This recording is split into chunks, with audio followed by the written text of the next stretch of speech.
মসজিদের যে কাজ চলতেছে, কাজের সরঞ্জাম, বালি, তারপরে খোয়া। এই যে মসজিদ, টিন দিয়ে ঘেরা।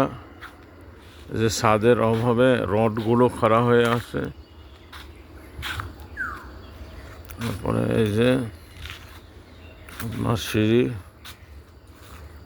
ছাদে ওঠার সিঁড়ি। এদিক দিয়ে যে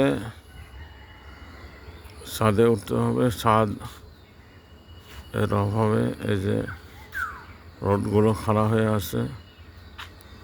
এই হলো মসজিদের অবস্থা।